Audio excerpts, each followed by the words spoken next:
வணக்கம். வணக்கம். கலசம் வைக்கலாம் சொல்லியிருந்தீங்க போன பதிவில. ம்.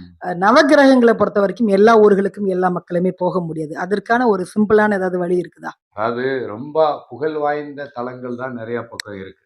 அ நான் இப்போ வந்து பிறந்த ஊர் ஒண்ணு, இருக்கிற ஊர் ஒண்ணு. நான் பிறந்த ஊர்ல போய் அத எடுக்கணும் அப்படின்னு சொன்னாலும் எனக்கு வழிபாட்டு முறை இருக்கு. அதாவது அந்த காலத்துல வந்து எல்லாருமே மாட்டு வண்டியிலயும், நடைபாதையுமாவே தான் மக்கள் வந்து போனாங்க. எல்லாருமே மன்னர்களுக்கும் நெறைய சில சமூக விஷயங்களுக்கு ஆட்பட்டு தான் இருந்தாங்க. அப்போ அன்னைக்கு வீடு கட்டுறது கூட மன்னர்கள் உரிமை குடுக்கல. இன்னைக்கு மக்களுக்கு உரிமை வாங்கி குடுத்தது அது வேற. அது அரசியல் கன்டென்ட். அப்போ வீடு கூட கிடையாது. உங்களுக்கு வணங்குறதுக்கு ஆலயம், மன்னர்கள் கட்டி வச்ச பெரிய ஆலயங்கள் மட்டும் தான். அப்போ அதுல அந்த நவக்கிரக ஸ்தலங்கள் உண்டு. அப்போ அத எப்படி கட்டுறாங்க அப்படின்னா, அந்தந்த மாவட்ட ரீதியாவும் கட்டி வச்சிருக்காங்க. இப்போ நான் சென்னையில இருக்கேன். சென்னையில வந்து உங்களுக்கு வந்து சூரியனார் ஸ்தலம் அப்படின்னு சொன்னீங்கன்னா, கொளப்பாக்கத்துல. சூரியனார் ஸ்தலம் எங்க இருக்குன்னா, கொளப்பாக்கத்துல இருக்கு. சந்திரனார் ஸ்தலம் வந்து எங்க இருக்கு? இங்கே இதே சென்னையில சந்திரனுடைய ஸ்தலம் இருக்கு. குன்றத்தூர் சோமங்கலத்துல இருக்கு. அங்கேயும் சிவன் கோயில் தான். இங்க எல்லாமே சிவமயம். சர்வம் சிவமயம். சர்வம் சக்திமயம். அதாவது சர்வம்னாலே சக்தி வந்துரும். அதுக்கப்புறம் தான் சிவமயம். சக்தி இல்லன்னா சிவன் இயங்காது. அப்போ சர்வம் சக்திமயம். அந்த சர்வம்ங்கிறது சக்தி சிவனா இயங்கும். உங்களுக்கு வடிவம் தான் சிவன். உருவம் பூரா, உள்ள இருக்கிற உயிர் பூரா சக்தி ஓட்டம் தான். அதாவது எண்ண ஓட்டத்தின் மூலமாக இறைவனை நீ வழிபடணும்னாலும் அந்த எண்ணத்திற்கு வலிமை வேண்டும். வலிமை இல்லாத பொருள் நிலைக்காது.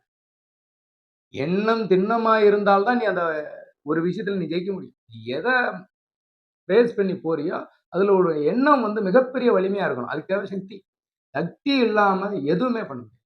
இன்னைக்கு பிரபஞ்சத்துல சக்தின்னு பேசுறது யாருமே கிடையாது. அதாவது நான் சக்தி, நீ சக்தின்ட்டு கிடையாது. சக்திங்கிறது பிரபஞ்சத்தினுடைய ஒளி.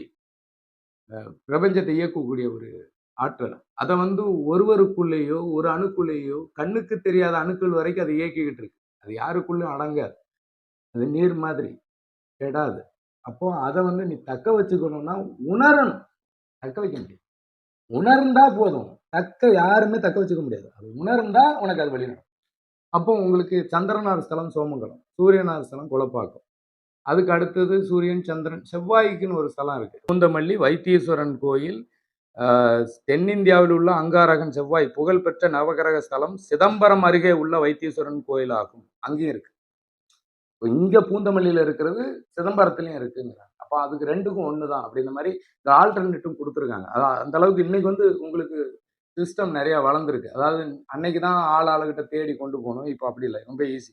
புதன் ஸ்தலம் வந்து கோவூர் சுந்தரேஸ்வரர் ஆலயம். கொலப்பாக்கத்துல வந்து அகத்தீஸ்வரர் கோயில். அகம் அப்படின்னா முதல் சித்தர் வந்துட்டார்.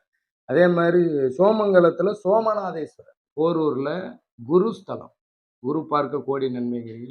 இந்த சென்னை மாவட்டத்துக்கே சொல்ற பாருங்க. போரூர்ல குருஸ்தலம் இருக்கு. ராமநாதேஸ்வரர் ராமர் பாதம் பதிச்ச இடம் அப்படின்னு ஒரு வரலாறு இருக்கு. மிகப்பெரிய கோயில் அது. அப்போ உங்களுக்கு அங்க சிவனோடு சேர்ந்து விஷ்ணு புராணமும் வருது. ஓகேங்களா? அதே மாதிரி உங்களுக்கு சுக்கிரன் ஸ்தலம் மாங்காடு வெள்ளீஸ்வரர் கோயில். எல்லாருக்குமே தெரியும். காமாட்சி அம்மன் கோயிலுக்கு பின்னாடி.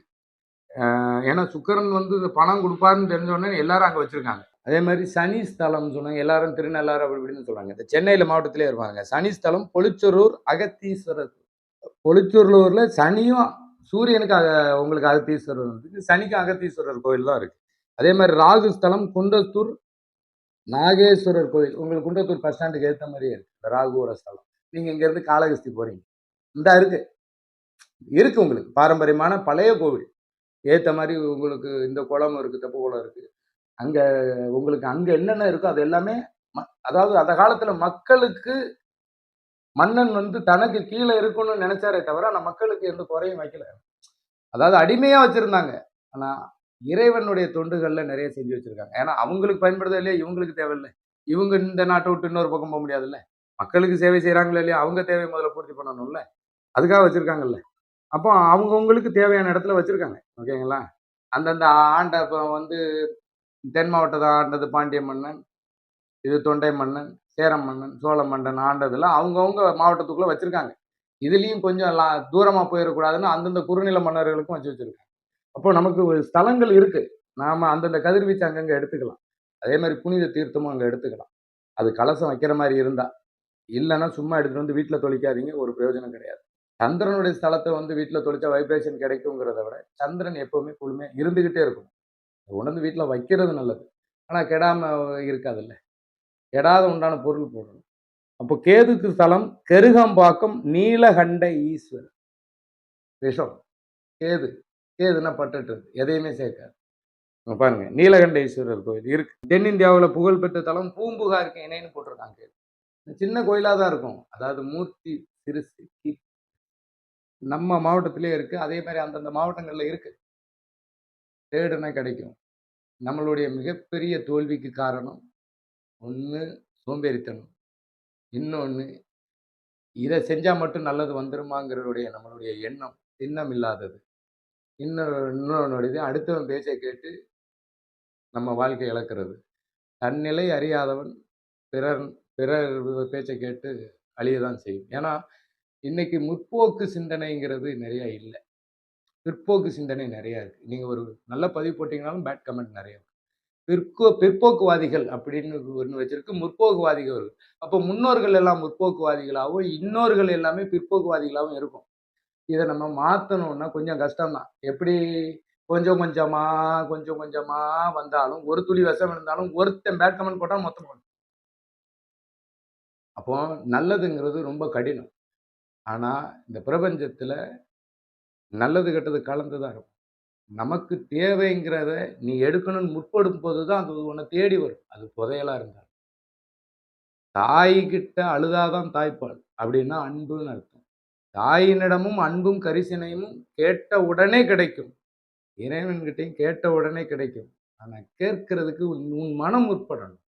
வாழ்க்கையில ஜெயிக்கணும்னா நிறைய விஷயங்களை தேடுங்க, ஓடுங்க. வாழ்க்கையில ஜெயிக்கணும்னா உழைக்காம ஓடி ஜெயிக்கிறத விட நீ எந்த வழியில ஜெயிக்கணுங்கிறத அவன் வழி வேணும். நீ உழைக்கணுமா இல்லை உன் அறிவை பயன்படுத்தணுமா? எல்லாருமே உடல் உழைப்பு கிடையாது. அறிவு உழைப்பு இருக்கு, அதுவும் உழைப்பு தான். உழைச்சலவை நிறைய விஷயங்கள் இருக்கு. நீ எதுல ஜெயிக்கணுங்கிறதுல முடிவெடு. அதுல ஜெயிக்கிறதுக்கு ஓடும். சறுக்கல் இருக்கும், எந்திரிச்சு ஓடும். வாழ்க்கையில ஜெயிக்கணும்.